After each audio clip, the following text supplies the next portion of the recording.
Hi everyone, welcome to our second Wellness Wednesday session. We hope that you were able to join us last month when we had Rosie Molinari on and she led us through some tips and tools for self-care. She's great. The three of us here at PAC have all had the opportunity to attend a workshop with her. We hope that you thoroughly enjoyed what she brought to you. We also hope that you'll keep some of those tools and tidbits in your back pocket, in the back of your head, when things do get tough or get overwhelming and you can bring them out. The main one is to think about, what do I need right now? What can I do for myself right now that will help me with what I'm feeling or what I'm experiencing? That's a good one. I use that all the time. So for those of you who don't know me, I'm Anne Marie Warman. I'm the Executive Director for Parkinson Association of the Carolinas. And when we talked about this month's session, I happened to mention to Quincy that I read this really great information on resolutions versus mindset. Now you think, my goodness, it's almost the end of April. Why are we talking about resolutions? So I want to help you all with resolutions that you may have made this year. Maybe you've already kicked them to the curb. Maybe you're doing great with them. And teach you how, maybe for the rest of this year or for next year, you can make resolutions into a good thing, as opposed to the negative, where sometimes we make a resolution, we don't stick to it, and then we beat ourselves up over it because we weren't able to achieve what we thought we wanted to do. So I have some great information that I received from an organization called Classy. For those of you who fundraise for our walks, you might recognize Classy as the pages that you go to register, donate, create teams, and more. They're a great software platform, but they also send out really helpful educational materials. So we're going to talk about 6 different mindsets. And even though you're seeing this as a recorded presentation, I am going to have you jot down something so that you can be able to do it as we go along. Obviously, it's not live, so I won't be able to take questions from you, but I would love for you to let Quincy know if you have any, and then we can get back to you as soon as possible. So let's dive right in. There's reports that estimate that between 42% and 92% of all people fail to achieve their resolutions. Between 42 and 92, that is a lot of people who never are able to keep their resolutions. So what this is about is, instead of resolving to do something, make up your mind to live your life a certain way. What's the main difference? It's difficult to forgive yourself and start over when you make a resolution. Oh, I had planned to be able to walk a mile every day by now, and I think I've done it 5 times. Forget it, I'm just not even going to do it anymore. I'm just not even going to worry about it. We beat up ourselves all the time, and we just don't forgive ourselves for not achieving something that might not have been a good, reasonable goal for us. So looking at mindsets allows you to have less focus on punishment and that guilt, and more focus on forgiveness. More focus on being able to say, all right, you know what? I tripped up this week. I didn't walk as often as I wanted to. That's okay. What I've learned is the times that I set aside for myself to walk maybe weren't the best times for me after all. I'm going to try it again. That's forgiveness. Not beating yourself up and not feeling guilty for not achieving your goal. Resolutions walk a fine line of potentially equaling failure, where mindsets lead you on a path of positive growth over time, giving yourself time to really explore that mindset instead of really being penned into that resolution that you've set for yourself. So here are some resolutions by the numbers. 68% of people planned to make resolutions. 68%. As little as 8% keep their resolutions. Wow, that's a huge number. I mean a huge number who don't keep their resolutions. Another interesting fact is self-improvement resolutions are more popular with women. And I see that just for myself, you know, I want to lose weight. I want to be more active. I want to, you know, change my outlook on things. I want to be more positive. So I think women are more likely to choose self-improvement goals. Also, this was interesting. People ages 18 to 34 are more likely to keep one or more of their resolutions. So, and actually one or more than one even of their resolutions. So that's interesting that age bracket has a tendency to be able to keep more of the resolutions that they made for themselves. So what we're going to do is we're going to take a moment, just maybe like just a minute or two, and I want you to write down one resolution. Later you can go back and do this exercise with others, but I want you to write down one resolution. Maybe it's a resolution you made this year and already got kicked to the curb. Maybe it's one you made this year and has been kind of iffy. Maybe you didn't make any, and now you can say, well, you know what? I'm going to practice this, so I'm going to come up with a resolution. And with that resolution, you want to make it explicit. So you'll be 10 times more likely to keep it and achieve it if you're explicit. So to avoid the mental pitfall of your first misstep, set SMART goals and practice forgiveness. So just take 1 minute, think of a resolution, make it specific, okay? Make it really explicit and specific, okay? And maybe do a couple of goals, how you're going to achieve that. And then I'm going to go through quite a few examples so you can practice that. But let's go ahead and take 2 minutes, okay? And while you all are doing that, I'm going to think about, what do I need in this moment? And I don't need anything. I feel so good being able to be here with you all and work through this practice. I hope that you'll be able to share this with friends, family, coworkers who may have made resolutions or maybe felt, I'm not even going to bother to make a resolution because I know I won't keep it. So I'm going to let you work on that.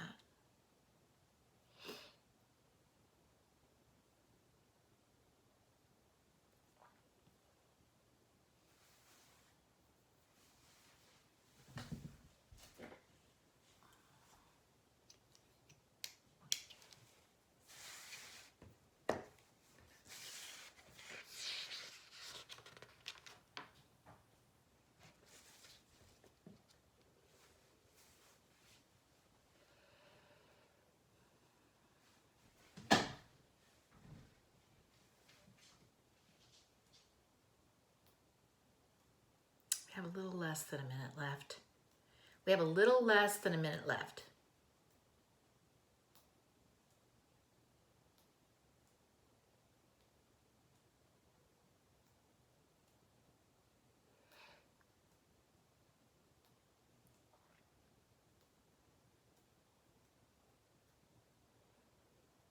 If you're having a hard time thinking of resolution, then don't worry about it. I'm going to walk you through a series of 6 resolutions and how we can make those into mindsets. And some of them are a lot of the popular ones people actually choose. So don't worry about it if you can't think of something right now.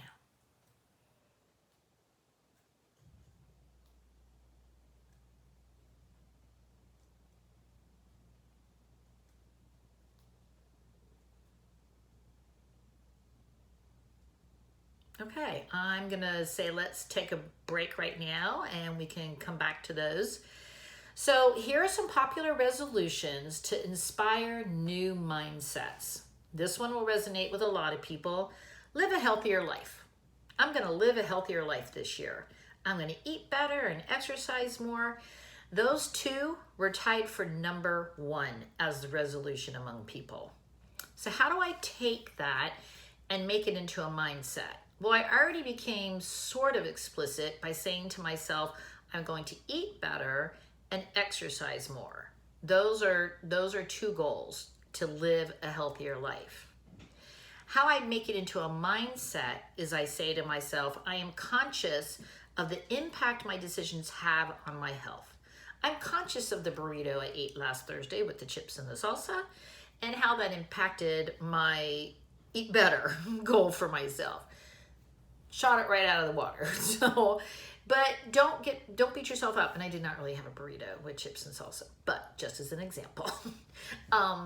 But don't beat yourself up over that. Just say to yourself, you know what? I was really wanting it at the time. It's something I had. I'm done. Now I know where my pitfall is. So I'm conscious of the impact my decisions have on my health. I'm conscious of the decision I made to have that burrito would have, but I had it anyway. And so fine, don't beat myself up over it. Practice forgiveness. How do you succeed then in this area of living a healthier life? Start small. Start small with exercise. If you haven't been exercising, maybe you start small with walking 15 minutes every day if you can. And I would not take anything what I'm telling you as a prescription or recommendation to go out and exercise. Of course, check with your physician if you haven't exercised in a long time so they can tell you where you really should start. But also nutritional goals. Set specific nutritional goals. I'm going to try to eliminate sugar for this entire next week. And at the end of the week, wow, I did such a great job. I'm so excited. I'm going to do it for the next 2 weeks. So baby steps, small strides, but be specific how you're going to work your way up. Another one that's popular, save more, spend less. This one was actually tied with live a healthier life for number one. And we all say we're going to spend less money. That's very popular. But what does that mean? Oh, you know what? I'm going to try not to buy stuff on a whim. Okay. But all right, so maybe I might have saved money. Maybe it might have gone towards something else. How can I be explicit and turn it into a mindset? Instead, I can say, my financial health fuels my dreams. You know what? I want to save enough money to go on this trip at the end of the year. I want to save enough money to buy a new car and have a good down payment on it. Those are explicit mindsets, because if I do those things, I'm practicing good financial health, which fuels my dreams of going on that trip or getting that car. So recognizing that it's the financial health that you need to be practicing good financial health. Now, how can you succeed? Well, maybe you love apps, and maybe you download apps to help you do all sorts of things in your Parkinson's life or where have you.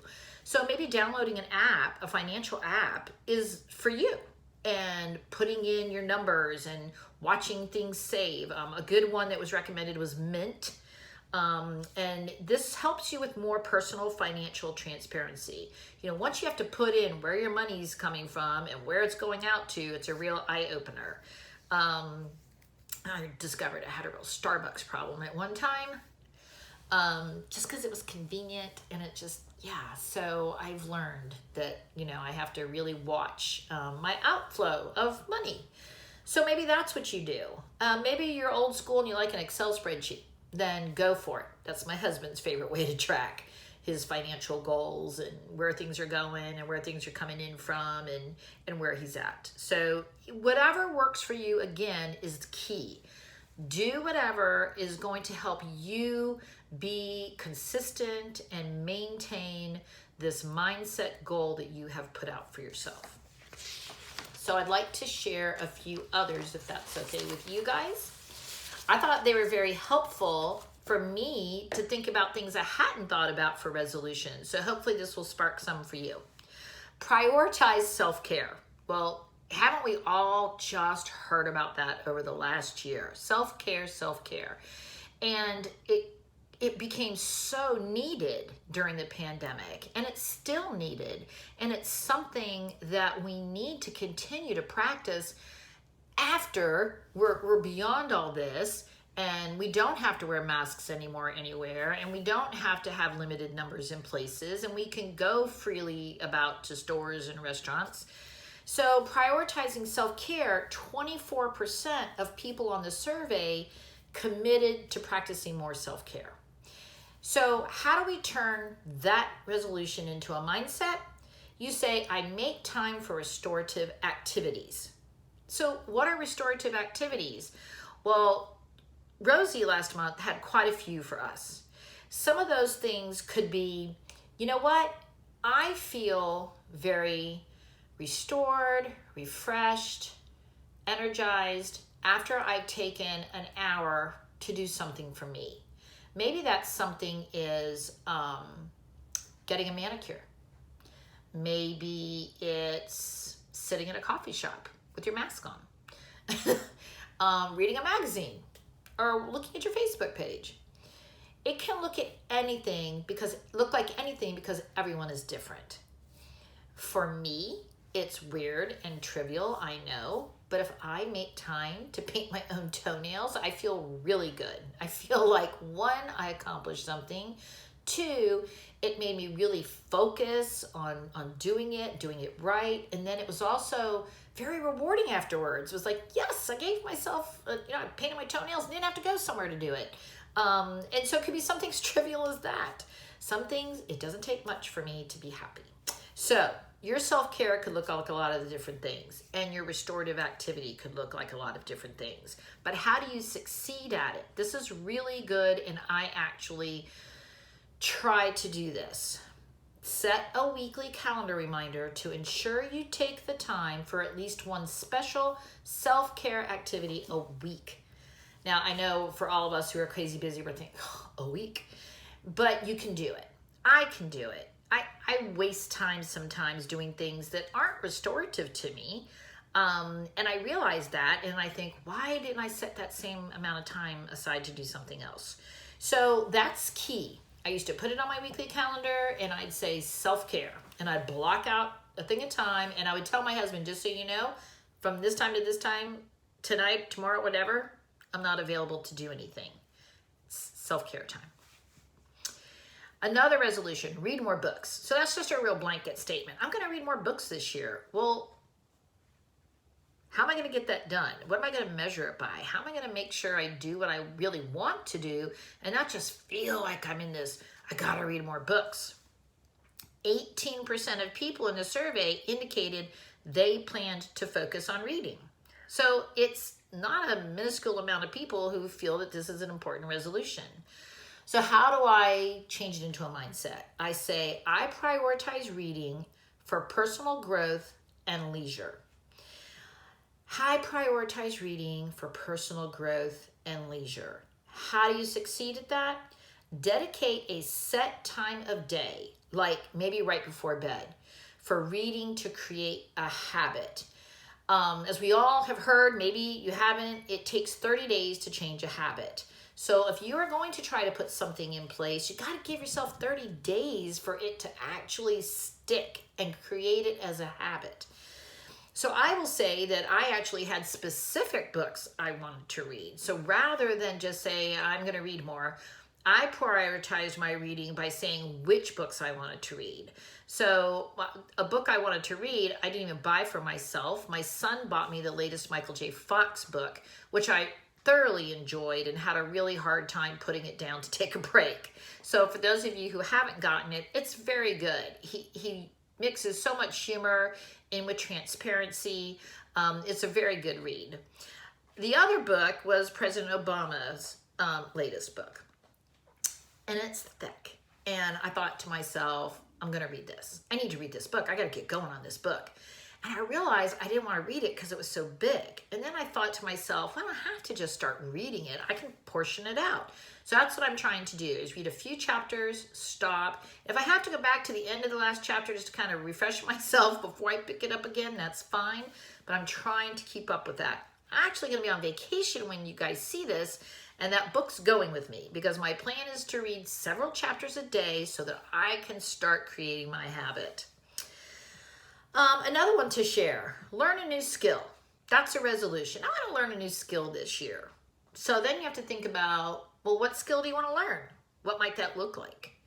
15% of the people surveyed felt ready to branch out and learn a new skill.